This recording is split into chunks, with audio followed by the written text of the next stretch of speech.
Mark chapter 9. And he said to them, Assuredly I say to you, that there are some standing here who will not taste death till they see the kingdom of God present with power.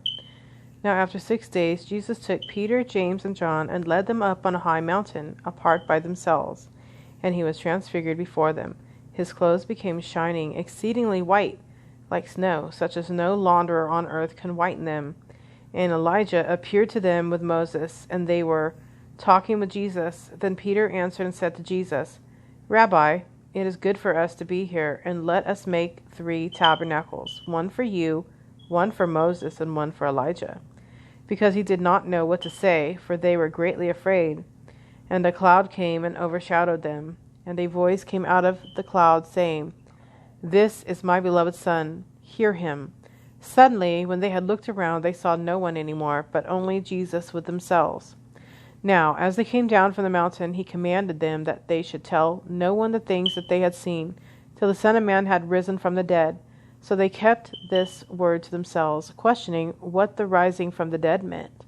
And they asked him, saying, Why do the scribes say that Elijah must come first? Then he answered and told them, Indeed, Elijah is coming first, and restores all things. And how is it written concerning the Son of Man, that he must suffer many things, and be treated with contempt? But I say to you, that Elijah has also come, and they did to him whatever they wished, as it is written of him.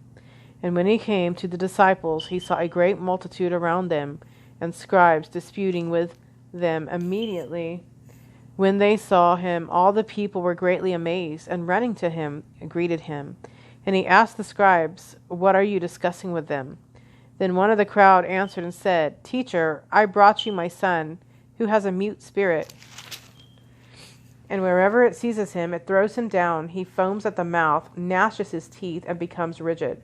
So I spoke to your disciples, and they should cast it out, but they could not. He answered him and said, O faithless generation, how long shall I be with you? How long shall I bear with you? Bring him to me. Then they brought him to him, and when he saw him, immediately the spirit convulsed him, and he fell on the ground and wallowed, foaming at the mouth.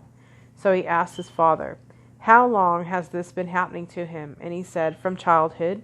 And often he has thrown him both into the fire and into the water to destroy him. But if you can do anything, have compassion on us and help us. Jesus said to him, If you can believe, all things are possible to him who believes. Immediately the father of the child cried out and said with tears, Lord, I believe. Help my unbelief. When Jesus saw that the people came running together, he rebuked the unclean spirit, saying to it, Deaf and dumb spirit, I command you, come out of him and enter him no more. Then the spirit cried out, convulsed him greatly, and came out of him, and he became as one dead, so that many said, He is dead. But Jesus took him by the hand and lifted him up, and he arose. And when he had come into the house, his disciples asked him privately, Why could we not cast it out? So he said to them, This kind can come out by nothing but prayer and fasting. Then they departed from there and passed through Galilee, and he did not want anyone to know it. For he taught his disciples and said to them, The Son of Man is being betrayed into the hands of men, and they will kill him. And after he is killed, he will rise the 3rd day. But they did not understand this saying, and were afraid to ask him. Then he came to Capernaum, and when he was in the house, he asked them, What was it you disputed among yourselves on the road? But they kept silent, for on the road they had disputed among themselves who would be the greatest.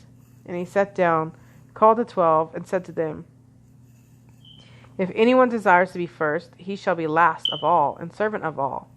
Then he took a little child and set him in the midst of them, and when he had taken him in his arms, he said to them, Whoever receives one of these little children in my name receives me, and whoever receives me receives not me, but him who sent me. Now John answered him, saying, Teacher, we saw someone who does not follow us casting out demons in your name, and we forbade him, because he does not follow us. But Jesus said, Do not forbid him, for no one who works a miracle in my name can soon afterwards speak evil of me. For he who is not against us is on our side. For whoever gives you a cup of water to drink in my name, because you belong to Christ, assuredly I say to you, he will by no means lose his reward. But whoever causes one of these little ones who believe in me to stumble, it would be better for him if a millstone were hung around his neck and he were thrown into the sea. If your hand causes you to sin, cut it off. It is better for you to enter into life maimed rather than having two hands to go to hell, into the fire that shall never be quenched, where the worm does not die and the fire is not quenched.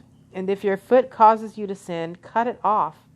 It is better for you to enter life lame rather than having 2 feet to be cast into hell, into the fire that shall never be quenched, where the worm does not die and the fire is not quenched. And if your eye causes you to sin, pluck it out. It is better for you to enter the kingdom of God with 1 eye rather than having 2 eyes, to be cast into hellfire, where the worm does not die and the fire is not quenched. For everyone will be seasoned with fire, and every sacrifice will be seasoned with salt. Salt is good, but if the salt loses its flavor, how will you season it? Have salt in yourselves, and have peace with one another.